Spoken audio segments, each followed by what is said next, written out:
कर रहे हैं। राज भाई, जो नाम आप अभी बता रहे थे हमें, जो डोमेस्टिक की परफॉर्मेंस है, जिनका आपने तस्करा किया, वो नाम तो इधर नहीं है। वो तो इस फहरिस्त में जो ऐलान हुआ है, मतलब उनकी परफॉर्मेंसेस या इन बच्चों के नाम जो हमारे सेलेक्टर्स हैं इनसे छुपे रहते हैं, या ये किसी और सफ़ेयर में हैं, वो किसी और सफ़ेयर में परफॉर्म करते हैं, क्या होता है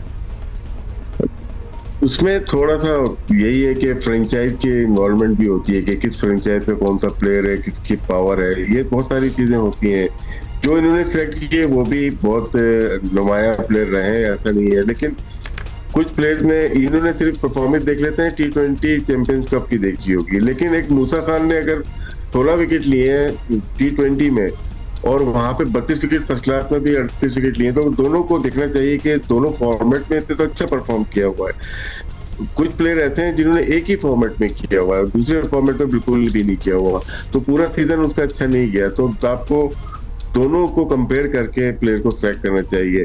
अगर स्पेशलिस्ट लेना है तो उस्मान तारिक जो कोयटा ग्लैडिएटर के मिस्ट्री स्पिनर थे, वो बहुत ही जबरदस्त बॉलर है। अगर उनके एक्शन का इशू नहीं है पीसीबी को, तो वो एक ऑटोमेटिकली चॉइस बनते हैं, क्योंकि हमारे पास अबरार आ गए, हमारे पास सुफियान मुकीम है और उस्मान तारिक आ रहे थे, तो हमें भी ऐसे बॉलर लेके आने जिसको रीड करने में वेस्टर्न कंट्रीज लाइक या ऑस्ट्रेलियन कंट्री को मुश्किलात हो।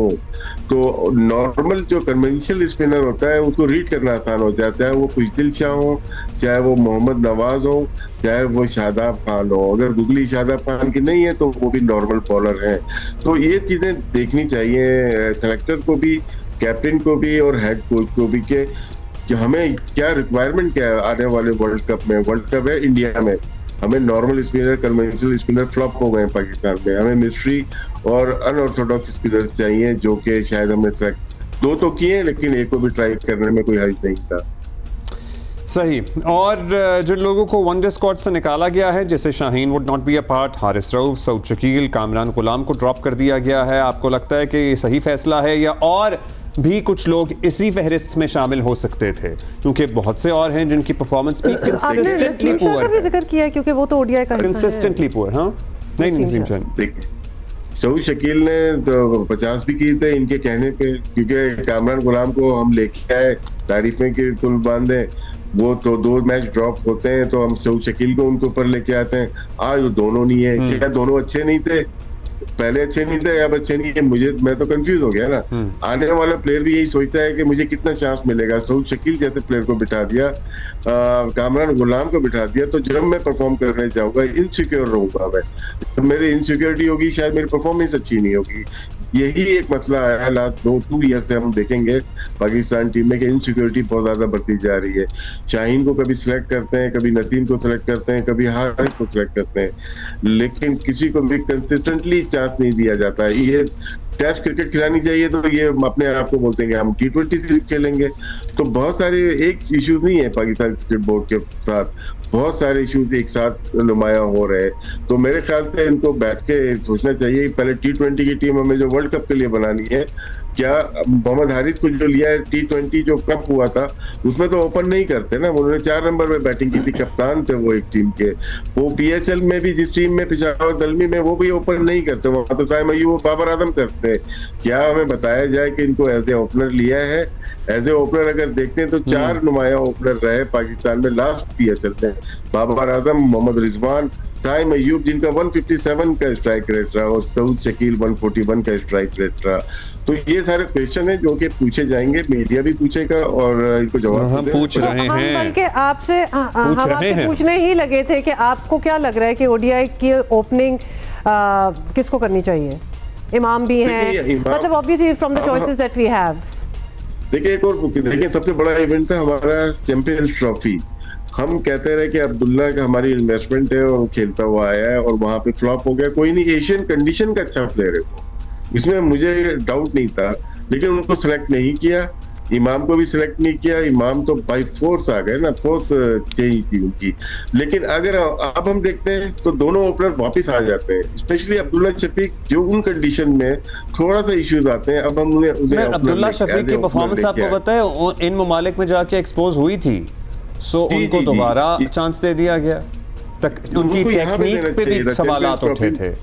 उनको चैंपियंस ट्रॉफी में देना चाहिए था, क्योंकि यहाँ पे अच्छा उन्हें यहाँ पे देना चाहिए था, एशियन पिचेस पे। जी, एब्सोल्युटली उन्हें वहां फिर दे दिया। जी जी जी, इमाम उल हक भी वापस आए और देखते हैं क्या होता है। अब कहीं हम बोल रहे हैं कि हम यंगस्टर को दे रहे हैं और कहीं हम पुराने वाले जो प्लेयर्स हैं उनको वापस लेके आ रहे हैं।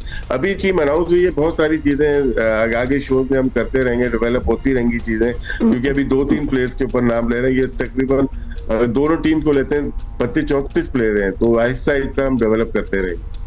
अच्छा, वैसे एक सवाल, मतलब हम तो नहीं लेकिन अवाम बड़े खफा हैं, आपको पता है अवाम उससे ज़्यादा खफा होते हैं जिनसे उम्मीद भी ज़्यादा होती है, और पर्टिकुलरली बाबर आजम से बड़ा खफा होते हैं लोग, क्योंकि जाहिर है उनको हमने सर पे बिठाया है। एंड आई एम सॉरी, इस वक्त हम ये राशिद भाई और अब्दुल्ला हम ये कॉन्वर्सेशन कर रहे हैं, हमें कोई नए नाम नजर नहीं आ रहे, इन द सेंस कि वो जो सर्जरी और जिनको निकालने की बातें हो रही थी कि we need a total overhauling, मतलब ये सारे टर्म्स यूज हुए हैं, हो गए, मतलब शाहीन, मतलब ये सारे टर्म्स यूज हुए हैं, हमें ओवरहॉलिंग एज सच नजर नहीं आ रही है। किसी को फॉर इंस्टेंस बाबर आजम को ले लें, क्या इन्हें भी आराम दिया जा सकता था?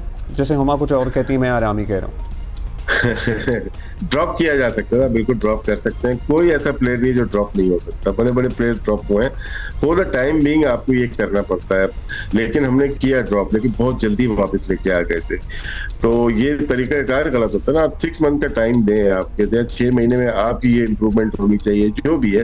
फर्स्ट करें, मैं जिस तरह से क्रिकेट देखता हूँ, मैं देखता हूँ स्पिनर पे बाबर आजम स्वीप नहीं मारते, तो क्यों नहीं मारते? इनको किसने मना किया हुआ? क्या डेवलप नहीं कर सकते अपना? ये निकल के एक्स्ट्रा कवर नहीं मारते स्पिनर्स को, हम डेवलप करेंगे 6 मंथ के अंदर। अगर ये तो उसके बाद हम इनको भेजेंगे किसी टूर्नामेंट में, वहां पे ये डेवलपमेंट नजर आती है तो हम लेके आ जाएंगे। जिस तरह इंडिया ने किया कि चक्रवर्ती को वापस लेके आया, तो सिस्टम में भेजा था उनको, कुलदीप यादव को प्रॉब्लम हुई थी, उनको भेजा था, जब वो बेहतरी हुई हाई परफॉर्मेंस सेंटर में उनको लेके आया गया। ये थोड़ी है कि ड्रॉप कर दिया और मूड पे आ गए। जैसे बहुत सारे प्लेयर्स आप देख रहे होंगे कहाँ परफॉर्मेंस दिए कि दोबारा आ गए, स्पेशली शादाब पे बात उठ रही है, वो तो कप्तान नहीं बनाया, पीसीबी को अंदाजा रात में हो गया था कि यार ये तो वैसे क्यों आए शादाब? हम जब से कल से हमें भट्टी साहब ने बताया था, तो नहीं सोहेल इमरान ने बताया था, जब से नाम आया था हम तभी हैरान भी हुए थे कि शादाब कहाँ से आ गए अचानक से। देखिए, शादाब अगर तो फिट हैं और अच्छी परफॉर्मेंस देते हुए आ रहे हैं डोमेस्टिक में, तो बहुत अच्छे प्लेयर हैं, कैप्टन भी बहुत अच्छे हैं, इसमें मुझे डाउट नहीं है। नहीं तो यही तो सारी बात है, सॉरी राशिद भाई, कि अगर इतने फिट थे तो वो फिर चैंपियंस ट्रॉफी के स्क्वाड में का हिस्सा क्यों नहीं थे? क्या चीज की इंतजार हो रहा था? अनफिट है, वो चैंपियंस कप में अनफिट हो गए थे, उन्होंने बॉलिंग नहीं की, थोड़ी बहुत बैटिंग की थी, बाहर हो गए थे, नहीं खेले। अभी फर्स्ट क्लास के कुछ मैच कराची में जो हो रहे थे उसमें खेले, उसमें बहुत लंबी बॉलिंग नहीं कर पाए। वो बैटिंग करते थे, उनकी टीम में मजीद प्लेयर थे जो कि बॉलिंग कर रहे थे, ये नहीं कर पा रहे थे। तो अब इनको किस लिए लेके आया गया है? क्या या तो ये फ्यूचर के कप्तान बनाने चाहते हैं, क्योंकि कोई ना कोई आइडिया होता है, हमें डार्क में रखा जाता है असल में। पीछे भी अगर अपने मीडिया को बता दे कि हमारे फ्यूचर प्लान ये है, इसलिए हम उनको लेके जा रहे हैं। तो बहुत और ये सवालों का जवाब हमें भी मिल जाएगा, लेकिन अभी तो हम सवाल करते रहेंगे, और राशिद भाई आप भी बड़े इंपॉर्टेंट सवाल करते हैं। Thank you for being with us.